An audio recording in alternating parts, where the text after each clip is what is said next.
Free ہے، خوراک پر بھی نہیں ہے، آپ کی خوراک پر بھی اللہ کی طرف سے کوئی جرمانہ نہیں ہے کہ اللہ نے فرمایا یہ 2 روٹیاں کھانی ہیں، تیسری نہیں کھانی، بھوک لگی ہوئی ہے تو آپ 4 کھا جاؤ۔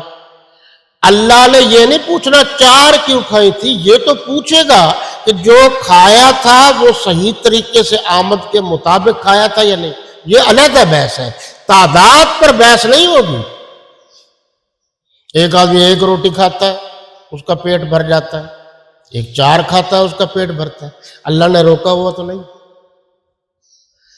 تو اسی طرح جو چارہ ہے وہ جانور جو چارہ پسند کرتا ہے وہی کھاتا ہے۔ اچھا، چارے پر علمی بحث تو کریں گے۔ یہ جانور، ذرا غور سے میری بات سن لیجیے، یہ حلال جانوروں کی بات کر رہے ہیں۔ یہ جانور، یہ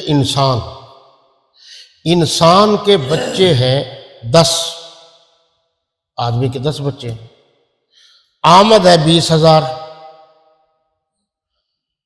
اب خرچہ پورا ہوتا نہیں، جو باقی خرچہ ہے وہ کون دے گا؟ اسلام کے اصول کے مطابق حکومت وقت پابند ہے کہ باقی خرچہ اس کو دے۔ حکومت نے صرف ٹیکس نہیں لینے، دینا ہے۔ جس کے ان کے بچوں کی تعلیم کا مسئلہ ہے، باقی ہے جو اسلامک حکومت ہے اس کے ذمے ہے۔ حضرت عمر رضی اللہ تعالی عنہ کے دور اقدس میں چراگاہ گاہیں مخصوص تھی، چراگاہیں، باہر سے لوگ آتے تھے، جانور ہوتے تھے، اس وقت تو سواری یہ جانور ہی تھے۔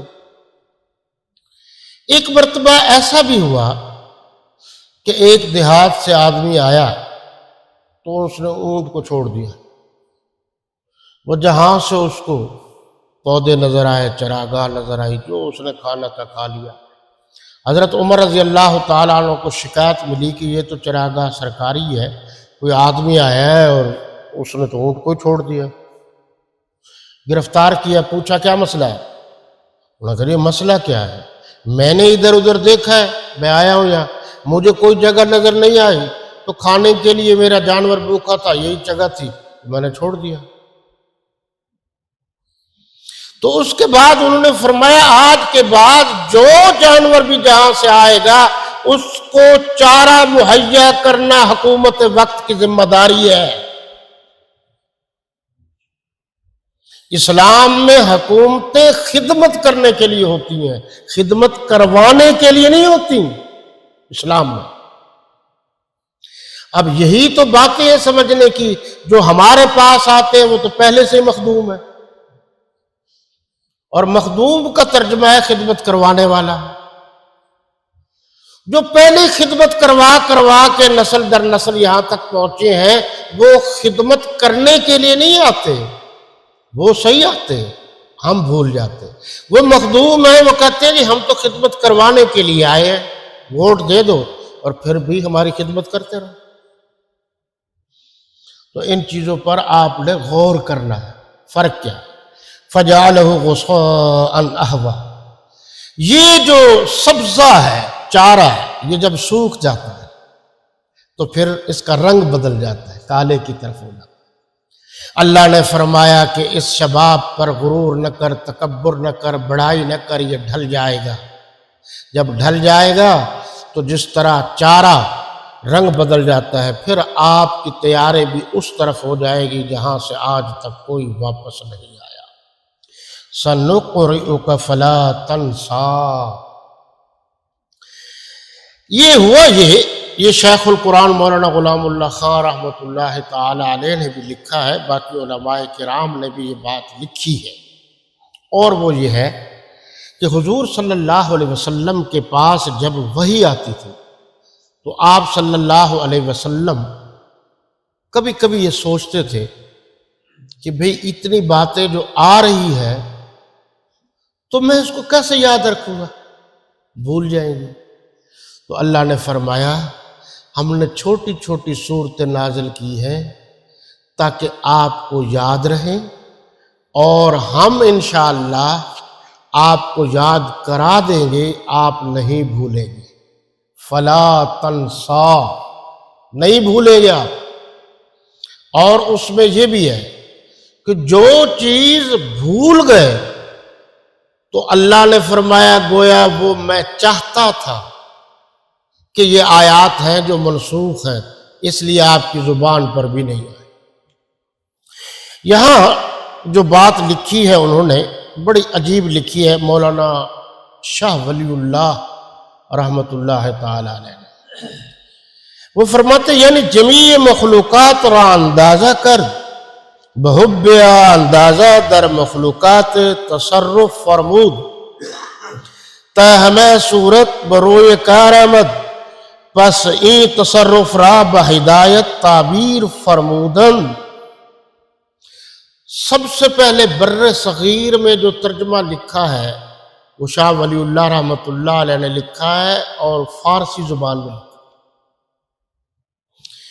اس کے بعد بر صغیر کی بات کر رہا ہوں۔ شاہ ولی اللہ کے 4 بیٹے تھے۔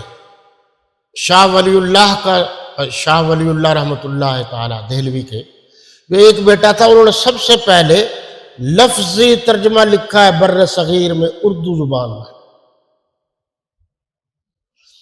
اس کے بعد شاہ عبد القادر محدث دہلوی رحمۃ اللہ علیہ نے 40 سال بیٹھ کر دہلی کی مسجد میں بیٹھ کر با محاورہ اردو زبان میں ترجمہ لکھا ہے۔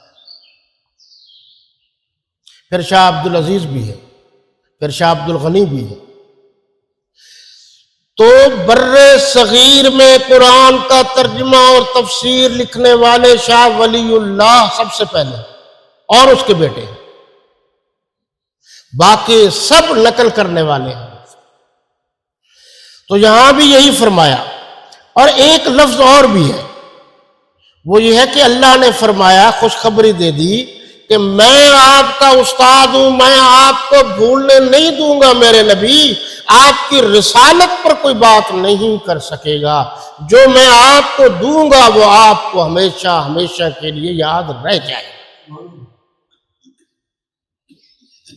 اب اس پر غور کریں گے آپ کہ آپ نے، یعنی اللہ نے فرمایا میں استاد ہوں، تو اللہ میرے نبی کا استاد ہے۔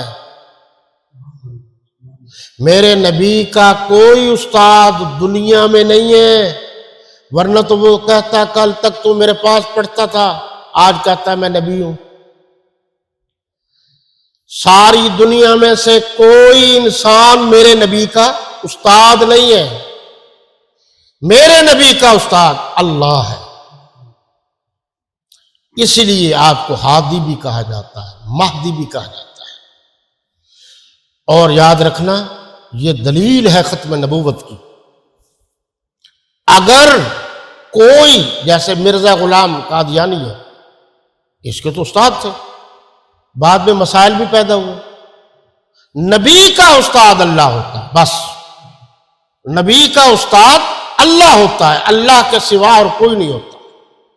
اس لیے میرے نبی صلی اللہ علیہ وسلم کو امی کہا جاتا ہے، الف کے ساتھ۔ امی کا مطلب یہی ہے کہ دنیا میں جس کا کوئی استاد نہیں، اللہ اس کا استاد ہے، یہ ہے اس کا مطلب۔ تو میں عرض کر رہا تھا کہ آپ ان باتوں پر غور کیجئے۔ اب اللہ نے آگے جنت کا ذکر کیا اور فرمایا وَنُيَسِّرُكَ لِلْيُسْرَىٰ، ہم آسان طریقے سے آپ کو سکھا دیں گے۔ اللہ کہہ رہے ہیں میرے نبی صلی اللہ علیہ وسلم، فَذَكِّرْ إِن نَفَعَتِ الذِّكْرَىٰ، جہاں امید ہو وہاں تبلیغ کرو، جہاں شور شرابہ ہو، آپ دیکھ رہے ہیں کہ وہ آپ کی بات، اللہ رسول کی بات توجہ سے نہیں سن رہا، وہاں تبلیغ نہیں کرنا۔